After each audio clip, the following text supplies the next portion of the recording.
What's up guys, welcome back to a brand new video. Today we're going to be starting an F1 2020 My Team career mode.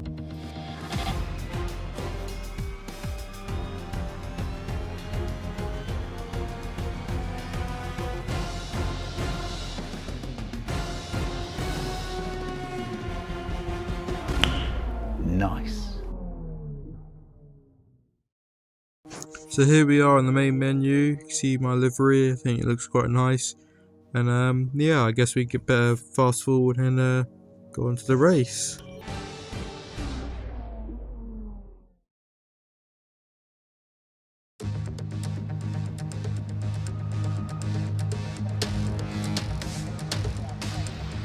Here we are for the season opener here at Australia, getting ready for qualifying.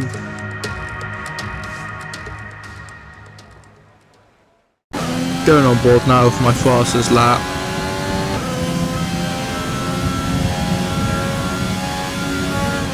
Heading into turn 1, this car steers like an absolute fucking boat, so it's very understeery, it doesn't like to rotate into the corner.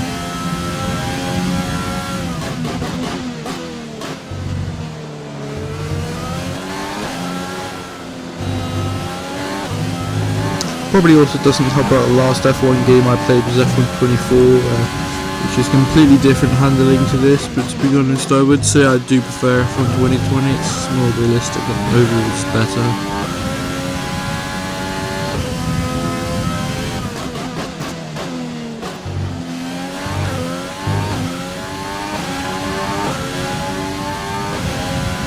I don't know if you've noticed already, this car actually does sound really nice for being a V6 turbo.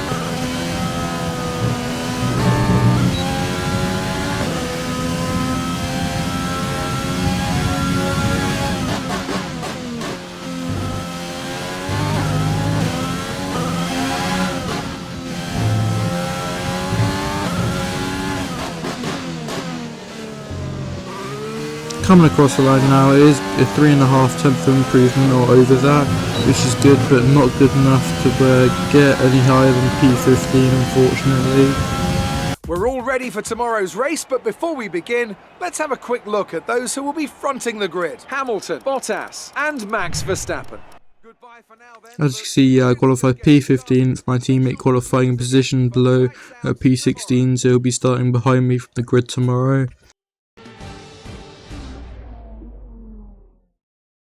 Oh, get your clouds out. Months of rumour and speculation all come to an end today as we return to Melbourne for the opening race of what promises to be an enthralling season. Welcome along then to the Australian Grand Prix. We're a stone's throw from the enormous Port Phillip Bay for today's race at the 3.3-mile Albert Park circuit. It's a bumpy racing surface here, and the 16 corners could prove especially difficult in the wet conditions. Watch out for a safety car at some point during the Grand Prix.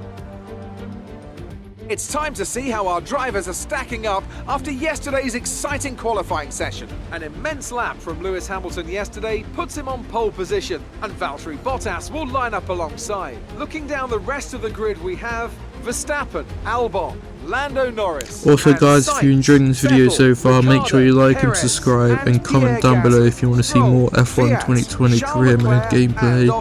The owner driver, Aitken, Kevin Magnussen and Kimi Räikkönen, Grosjean, Giovinazzi, Russell and Nicholas Latifi.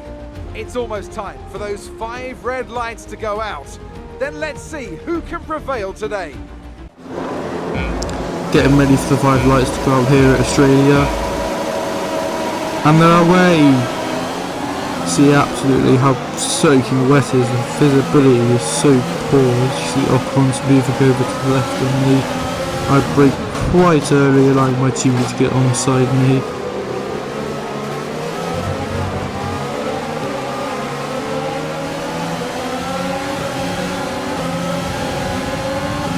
Braking into turn 2 now, you can see my teammate from behind me makes a massive lunge down the inside. To be honest, I did brake probably a bit early, but yeah, you see the yellow flags come out just for a brief moment there, but go away.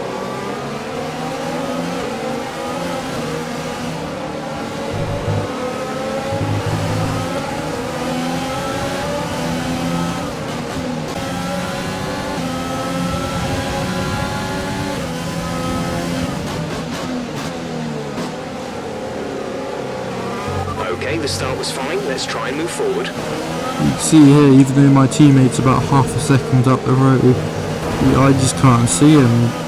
The visibility is so poor.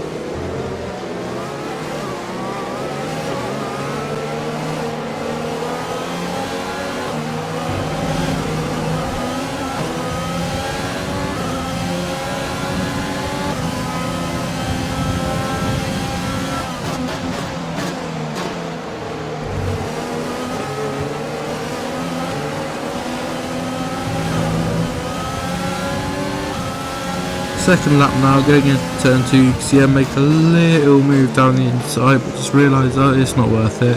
If I lose my front wing, then the race is kind of done, so I just back out and let my teammate lead for another lap.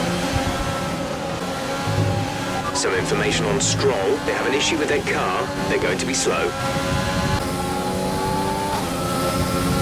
Riding on board now with Lance Stroll, and to be honest, it doesn't look like he's going slow or having any issues at all, so I'm not really sure what Jeff is on about, to be honest. You can see I'm so close to my teammate. I'm going to try and maximise this run coming out the last corner and use as much overtake I can to make a move into the first turn. Now, It's what now happens when whenever you I go down the inside inside of my championship roll jam pancakes, making a super clean move.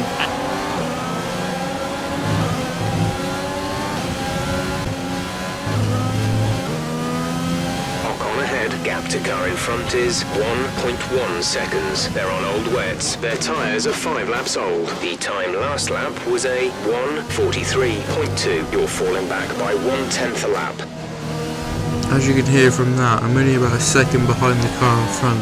Whatever I do, I cannot gain really anywhere. The track's so slippery.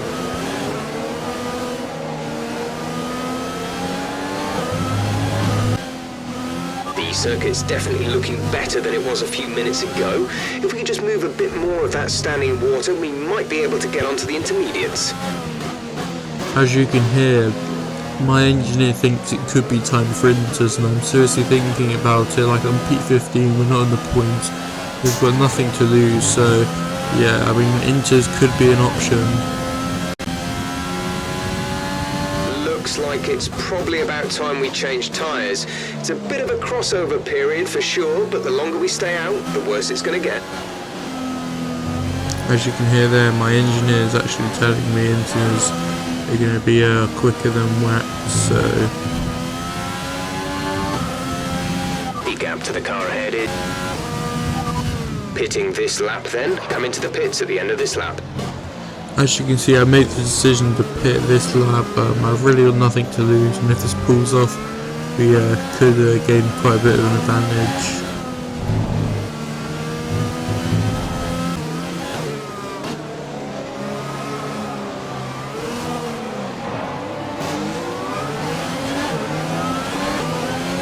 As you see, peeling into the pits now for the intermediate tyre.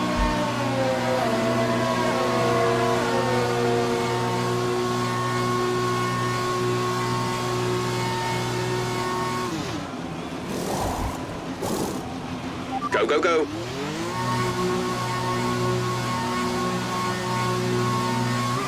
Pit strategy complete. See these tyres through to the end now. As you can see, Daniel Ricciardo is retired now. Getting on board with him, yeah, literally just pulls away.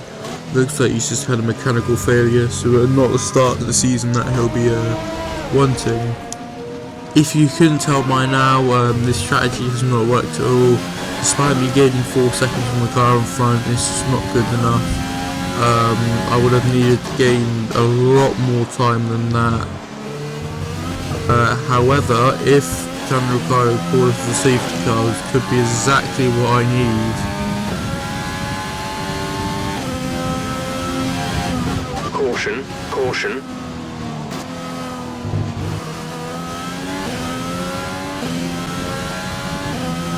As you can tell, Daniel Ricciardo's retirement has not caused a safety car, meaning that basically I've just buggered over my whole race over this strategy. However, we weren't going to gain points either way, so it's alright. 5 laps of fuel remaining. You can see now the gap is down to less than 10 seconds, so I am gaining quite a bit on the Russell in front, but it's just again not enough.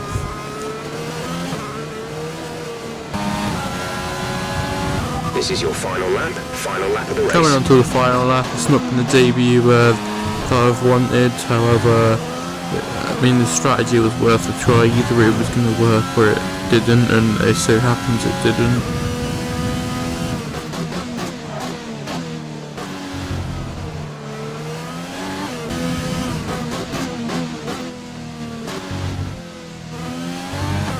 On the last lap now, there's literally less than 5 seconds separation me and Russell, but it's just not going to be enough. They're going to cross the line ahead of me.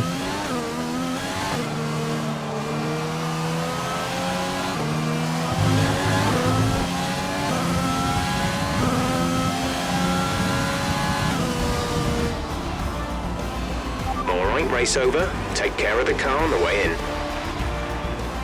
And that is Australia done and over with. A pretty forgettable race, to be honest. Not much that happened really at all, except from that move on my teammate and me bodging the strategy. The Mercedes team pulled out a fantastic performance today. They should be proud. Anthony Davidson, what helped them deliver this result, do you think? Rain always has the potential to liven up a race and mix up the order, and they've taken full advantage of that to claim the victory today.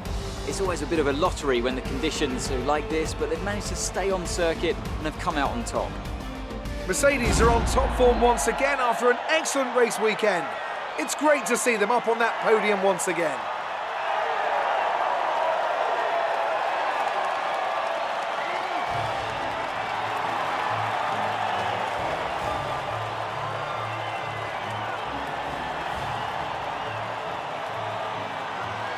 You say is a contender. Obviously not a good result from me, big P21, but P14 for my teammate is a strong result from him. Incredible stuff. Let's move on to the constructors. Mercedes moved to the top of the table. And with that, we wrap up another weekend of motorsport. So that was an exciting race from our perspective. Let's have yours. How do you feel the weather affected the outcome? Anyway today? guys, that's going to be it for this video. If you enjoyed round 1, make sure you comment down below if you want to see round 2 at Bahrain, and yeah, like and subscribe if you want to see more.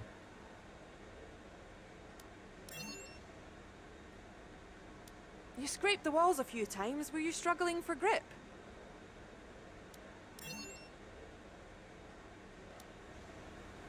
Great. Well, that's everything.